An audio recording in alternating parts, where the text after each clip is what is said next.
हमारे YouTube channel study with अभी में आप लोगों का स्वागत है। मैं आज एक नए सीरीज खास करके कॉम्पिटिटिव एग्ज़ाम के लिए Bihar SI mains, Bihar SSC 10+2 graduation में जो वैकेंसी उसमें जो जीके की क्वेश्चन होती है उसके लिए ये सीरीज जो 50 क्वेश्चन का है, जो आपको एग्ज़ाम में नंबर इंक्रीज करने में, जो आपको मार्क्स बढ़ोतरी हो उसमें बहुत ही फ़ायदे करेंगी। और हम इस पर क्या करेंगे, डिस्कशन करेंगे। तो सभी दोस्तों इस सेशन से लाभ उठाएंगे और उसके बाद चैनल को लाइक भी करेंगे, सब्सक्राइब भी करेंगे, मौका मिले तो शेयर भी करेंगे। और बिहार जो एसएससी का एग्ज़ाम है बहुत ही जल्द होने वाली है, इसीलिए जीके का प्रैक्टिस रहना बहुत ही ज़रूरी है। इसीलिए जितने से लोग जहाँ तक वीडियो पहुँचेगी सभी लोग एक दूसरे को शेयर करेंगे, एग्ज़ाम की दृष्टि से बहुत ही क्या है, महत्वपूर्ण है। चलिए हम सेशन, ये जो सीरीज है पिछले साल पूछे गए 2010 में जो बिहार एसएससी ने एग्ज़ाम ली थी उसमें जो जीके क्वेश्चन पूछा गया था उसका सीरीज है। तो मैं आगे सेशन को स्टार्ट करता हूँ। कौन खरीफ फसल नहीं है? कौन खरीफ फसल नहीं है? तो खरीफ फसल देखिए कुछ उसमें हम डिस्कस करेंगे, अगर ध्यान से सुनेंगे तो खरीफ फसल मुख्य रूप से दो फसलें होती है, रबी फसल और खरीफ फसल। रबी फसल जो होता है अक्टूबर नवंबर में बोया जाता है और खरीफ फसल कब बोया जाता है? जून जुलाई में, जो बरसात का महीना में। तो जो खरीफ फसल नहीं है, तो खरीफ फसल इसमें से कौन नहीं है? चावल तो जून जुलाई में बोया जाता है, ये नहीं होगा। कपास भी जून जुलाई में बोया जाता है, क्योंकि मैं अभी देखा हूँ, मैं गुजरात में हूँ तो जून जुलाई में कपास को बोया जाता है। मक्का तो सभी सीरीज में आती है। ये खरीफ, मुख्य रूप से ये खरीफ है, मुख्य रूप से खरीफ है, लेकिन ये सभी महीनों में बोए जाते हैं, मतलब ये ऐसा फसल। तो बचा कौन? बरसीम। इसका सही आंसर कौन सा है? बरसीम है। चलिए दूसरा क्वेश्चन, महात्मा गांधी चंपारण आंदोलन सफल रहा। महात्मा गांधी का जो चंपारण आंदोलन था वह सफल रहा था। तो गांधी जी ने चंपारण आंदोलन कब किए थे? 1917 में। चंपारण आंदोलन कब किए थे? 1917। शाहनामा के रचनाकार कौन है? तो शाहनामा के रचनाकार कौन है? शाहनामा के लेखक फिरदौसी। शाहनामा के लेखक कौन से हैं? शाहनामा के लेखक कौन से हैं? शाहनामा के जो लेखक हैं वह फिरदौसी हैं। अब फिरदौसी किसके साथ आए थे? गजनबी के साथ आए थे। किसके साथ आए थे? गजनबी के साथ आए थे। कादम्बरी के लेखक कौन है? कादम्बरी के लेखक बाणभट्ट है। और बाणभट्ट किसके दरबार में रहते थे? हर्षवर्धन के दरबार में रहते थे। बाणभट्ट किसके दरबार में रहते हैं? हर्षवर्धन। कादम्बरी के साथ बाणभट्ट ने एक और पुस्तक लिखा था, कौन सा लिखा था? हर्षचरित्र। कौन सा लिखा था? हर्षचरित्र को लिखा था। सर्वप्राचीन विधि ग्रंथ कौन है? सर्वप्राचीन विधि ग्रंथ, सर्वप्राचीन जो विधि ग्रंथ है, सर्वप्राचीन विधि ग्रंथ जो है आपका, आप लोग जानते हैं मनुस्मृति। सर्वप्राचीन विधि ग्रंथ कौन सा है? मनुस्मृति। गुप्त संवत प्रारंभ हुआ था। गुप्त संवत कब प्रारंभ हुआ था? गुप्त वंश जब शासन करेगा 319-20 के आसपास में किया था। गुप्त वंश के संस्थापक कौन थे? तो श्रीगुप्त थे। कौन थे? श्रीगुप्त थे। समुद्रगुप्त भी किस वंश के शासक थे? समुद्रगुप्त भी किस वंश के शासक थे? तो यही गुप्त वंश के थे। 7वां क्वेश्चन हम लोग देखेंगे। 7वां जो क्वेश्चन है सर्वेंट ऑफ इंडिया सोसाइटी संबंधित है। सर्वेंट ऑफ इंडिया सोसाइटी के जो लेखक हैं गोखले हैं। संबंधित क्यों थे? गोखले। मीनाक्षी मंदिर कहाँ है? मीनाक्षी मंदिर जो है मदुरै में। मीनाक्षी मंदिर कहाँ है? मदुरै तमिलनाडु में है। और मीनाक्षी मंदिर के बगल से जो नदी बहती है वेगई, कौन सी नदी? वेगई। वह सबसे दक्षिण में बहने वाली नदी कौन सा है? वेगई है। और मीनाक्षी मंदिर, देखिए मीनाक्षी मंदिर का स्थापना किसने किया था? पांड्य वंश।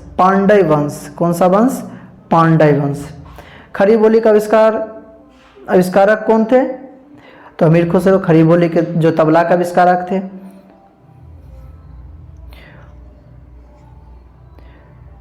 हुंजू दिल्ली दुरस्ता किसने कहा था? मतलब दिल्ली अभी दूर है, तो कौन कहा था? आप लोग जानते ही हैं, उन्होंने कहा था निजामुद्दीन औलिया को, और खास करके अलाउद्दीन खिलजी। गुप्त वंश के संस्थापक जो अभी तुरंत बताए थे, आप लोग कमेंट में बताएंगे 11 नंबर का आंसर।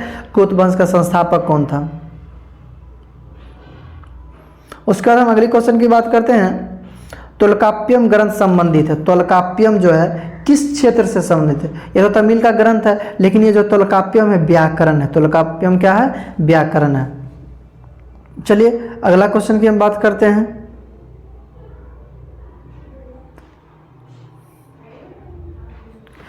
अठारह के विद्रोह के समय भारत का गवर्नर जनरल, आप लोग जानते हैं 1857 में कौन था? 1857 में कैनिंग था। कौन था? कैनिंग था। 1857 के विद्रोह को भारत का प्रथम स्वतंत्रता संग्राम भी कहा जाता है। इसे सिपाही विद्रोह के नाम से भी जाना जाता है। किसके शासनकाल में सबसे अधिक मंगोल आक्रमण हुए थे? सबसे अधिक जो मंगोल आक्रमण हुआ था अलाउद्दीन खिलजी के समय में। किसके में हुआ था? अलाउद्दीन खिलजी के समय में हुआ था। चलिए हम 15 नंबर क्वेश्चन देखते हैं। दिल्ली सल्तनत की दरबारी भाषा था। दिल्ली सल्तनत का दरबारी भाषा था। तब जानते हैं दिल्ली सल्तनत में क्या चलेगा? तो फारसी चलेगा। क्या चलेगा? फारसी चलेगा। अब 16 नंबर हमको लोग क्वेश्चन देखते हैं। 16 नंबर जो है मिलान करना है। एपी कल्चर, एपी मतलब मधुमक्खी। मधुमक्खी क्या बनाता है? शहद बनाता है। देखिए जो जानते हैं बीटी, बीटी अंगूर होता है। बीटी क्या होता है? अंगूर होता है। बचा कौन? पीसी और शेरी।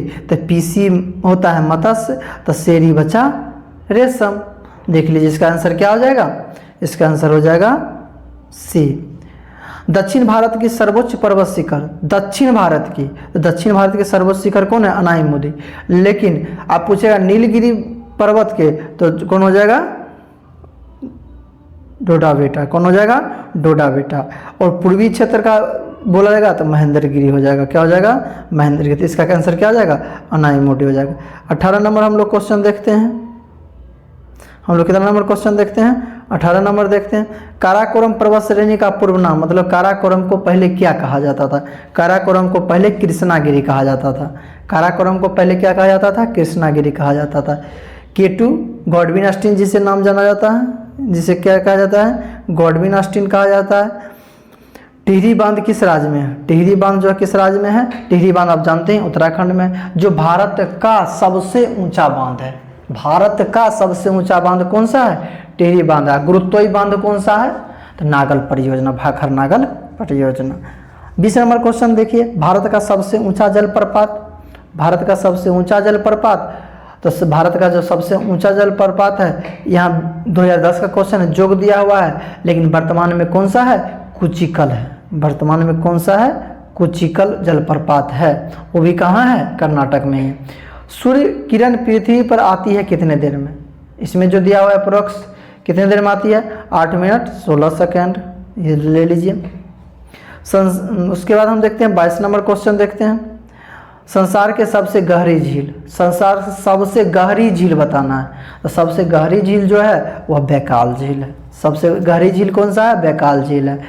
और मीठे पानी का सबसे संसार का बड़ा झील सुपीरियर झील है। मीठे पानी का सबसे बड़ा झील कौन सा है?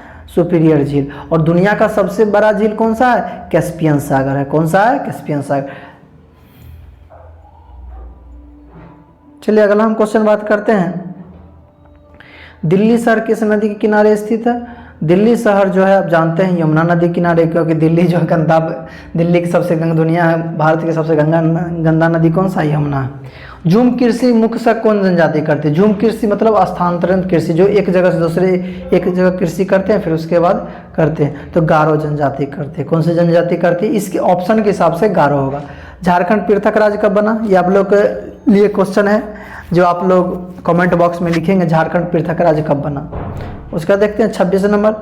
पृथ्वी का जुड़वा बहन कहे जाने वाला, पृथ्वी का जुड़वा बहन जो कहा जाता है किसको कहा जाता है? शुक्र को कहा जाता है। किसको कहा जाता है?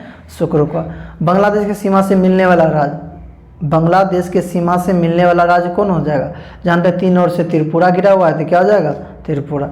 कोई विधेयक को धन विधेयक का अंतिम निर्णय, मतलब कोई विधेयक धन विधेयक है कि नहीं, वो स्पीकर बताएगा। कौन बताएगा? स्पीकर मतलब लोकसभा अध्यक्ष बताएगा। कौन बताएगा? लोकसभा अध्यक्ष बताएगा। अगर देखिए प्रधानमंत्री बनने का न्यूनतम आयु, मतलब जो सांसद, लोकसभा सांसद बनने का जो न्यूनतम उम्र होता है वही क्या होता है? प्रधानमंत्री बनने का उम्र होता है। राज्यसभा सदस्यों का कार्यकाल, राजद्रोही जो संस्था है उसका 6 वर्ष होता है। एक राज्यसभा, एक विधान परिषद। एक कौन सा? विधान परिषद जो राज्य में, कितने राज्यों में विधान परिषद वर्तमान में? 6 राज्यों में। इसका क्या हो जाएगा? राज्यसभा 6 वर्ष। सदस्यों, देखिए एग्जाम में राज्यसभा सदस्यों का कार्यकाल तो 6 वर्ष, ठीक है, लेकिन आपको सीधा पूछेगा राज्यसभा का कार्यकाल, सिंपल पूछेगा राज्यसभा का कार्यकाल, तो वो क्या है? उसका कोई काम नहीं होता, वो अस्थाई है। वो क्या है? अस्थाई सदन है। कौन सा सदन है? अस्थाई। उपराष्ट्रपति का निर्वाचन किसके द्वारा होता है? उपराष्ट्रपति का निर्वाचन किसके द्वारा होता है? उपराष्ट्रपति का जो निर्वाचन होता है वह कौन करता है? तो वो करता है संसद का। जैसे राष्ट्रपति का करता है उपराष्ट्रपति का भी करता है, बस इसमें भाग नहीं लेता है कुछ लोग। कौन भारत के राष्ट्रपति के चुनाव में भाग नहीं लेता है? लोकसभा तो लेता ही है, राज्यसभा तो लेता ही, विधानसभा, तीनों लेता है, बट ये नहीं लेता है। तो इसका सही आंसर क्या हो जाएगा? विधान परिषद हो जाएगा। चलिए हम अगला क्वेश्चन बात करते हैं। राज्यसभा में नामांकित प्रथम अभिनेत्री, मतलब राज्यसभा जाने वाली प्रथम अभिनेत्री कौन थी? तो वो थी नरगिस दत्त। बच्चों को कारखाना में बलात् प्रवेश निषेध किस अनुच्छेद है? मतलब बच्चा कारखाना में काम नहीं कर सकता है, उसके लिए कौन सा अनुच्छेद है? 34। 24 हो जाएगा, 34 बोल दीजिए। 35 नंबर क्वेश्चन देखिएगा। भारत के संविधान को किसने अंगीकृत किया? भारत के संविधान को किसने अंगीकृत किया? तो अंगीकृत करने वाले कौन से लोग थे? पहला ही जो ऑप्शन, क्योंकि संविधान की प्रस्तावना ही शुरू होता है हम भारत के लोग, तो इसीलिए ये हो जाएगा। राज्य में संवैधानिक विफलता होने पर किस धारा का प्रयोग होता है? मतलब कि संविधान के अनुसार काम नहीं हो रहा जिस राज्य में, कौन सा धारा लगेगा? वह जो लगेगा वह लगेगा 356 लगेगा। कौन सा लगेगा? 356। 3 प्रकार का लगता है, 52, 56, 61। उच्च न्यायालय के न्यायाधीश किसके द्वारा नियुक्त किए जाते हैं? उच्च न्यायालय के न्यायाधीश। उच्च न्यायालय कहाँ होते हैं? राज्य में होते हैं। उच्च न्यायालय कहाँ होते हैं? राज्य में होते हैं। तो इसलिए कौन हो जाएगा? उच्च न्यायालय के न्यायाधीश किसके द्वारा नियुक्त किए जाते हैं? मैं तो मालूम था राज्यपाल। देखते हैं इस क्वेश्चन को, संशय में रहने दीजिए। 38 नंबर क्वेश्चन देखिएगा। लोकसभा कार्यकाल कितनी अवधि का होता है? लोकसभा और सब अधिकतर कितने होता है? 5 साल का। केवल 2 ही होता है, राज्यसभा और विधान परिषद। राज्यसभा में राष्ट्रपति द्वारा मनोनीत सदस्यों की संख्या होती है। राज्यसभा में 12 जाते हैं। राज्यसभा में कितने जाते हैं? राष्ट्रपति। राज्यसभा में 12 और लोकसभा में 2 जाते थे, लेकिन उसको भी कानून के तहत बंद कर दिया। बलवंत राय मेहता समिति का गठन कब हुआ था? बलवंत राय मेहता समिति का गठन कब हुआ था? तो ये जो हुआ था 1957 में, जो त्रिस्तरीय था। बलवंत राय मेहता की समिति कितने स्तरीय था? 3। 2 स्तरीय कौन था? तो मेहता, अशोक मेहता समिति 2 स्तरीय था। अशोक मेहता समिति कितना स्तरीय था? 2। वित्त आयोग का संबंध किस अनुच्छेद से है? वित्त आयोग जानते हैं, वित्त आयोग 280। वित्त आयोग कितना हो जाएगा? 280। राष्ट्रीय ध्वज में कितनी तिलियां होती है? राष्ट्रीय ध्वज में कितना तिलियां होती है? 24 होती है, ध्यान रखिएगा। 43 नंबर क्वेश्चन देखिएगा। स्वतंत्र भारत के प्रथम औद्योगिक नीति, जो प्रथम स्वतंत्र भारत के जो प्रथम औद्योगिक नीति बना था वो बना था 1948 में। स्वतंत्र भारत के प्रथम औद्योगिक नीति कब बना था? 1948 में बना था। मॉडवेट संबंधित है। मॉडवेट किस प्रकार का कर था? एग्जाम में बार बार आता है। यह हो जाएगा उत्पाद शुल्क था। मॉडवेट क्या था? उत्पाद शुल्क था। 35 कर संरचना संबंधित सुधारों के लिए गठित समिति। कर संरचना सुधार से इससे संबंधित जो समिति था वह कौन सा था? चिलैया समिति। कौन सा समिति था? चिलैया समिति था। 36 देखिएगा। भारत में योजना आयोग गठन कब हुआ? 1950 में हुआ था। भारत में योजना आयोग कब बना? 1950 में। योजना आयोग का नाम नीति आयोग कब किया गया? नीति आयोग किया गया 2015 में, जनवरी में। कब किया गया? जनवरी में। योजना आयोग के अध्यक्ष कौन होते हैं? पीएम होते हैं। योजना आयोग के अध्यक्ष कौन होते हैं? पीएम। वर्तमान में नीति आयोग के अध्यक्ष कौन हो जाएंगे? वही मोदी भाई, नरेंद्र मोदी है। वर्तमान में इसके अध्यक्ष कौन है? नरेंद्र मोदी हैं। और 1950 इसी से सटा हुआ एक और क्वेश्चन पूछ देता है। सीएसओ केंद्रीय सांख्यिकी संगठन, उसकी स्थापना कब हुआ था? 1991 में हुआ था। चलिए हम आगे क्वेश्चन की बात करते हैं।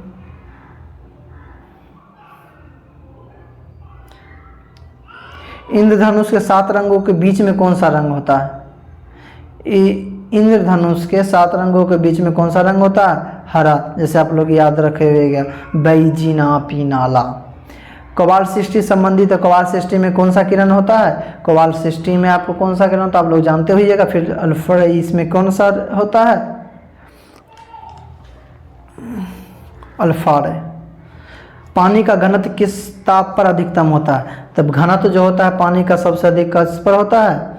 आपको 4 डिग्री से। उष्मा का सबसे अच्छा चालक कौन है? उष्मा का जो सबसे अच्छा चालक है वह, देखिए उष्मा यहाँ पर करंट नहीं है, उष्मा का जो सबसे अच्छा चालक है वो भी कौन है? चांदी ही है। उष्मा का सबसे अच्छा चालक कौन है? चांदी है, सुचालक। चलिए आज का सेशन यहीं पर समाप्त होता है। आप लोग से आशा करते हैं चैनल को लाइक भी करेंगे और शेयर ज़रूर करेंगे। Thank you.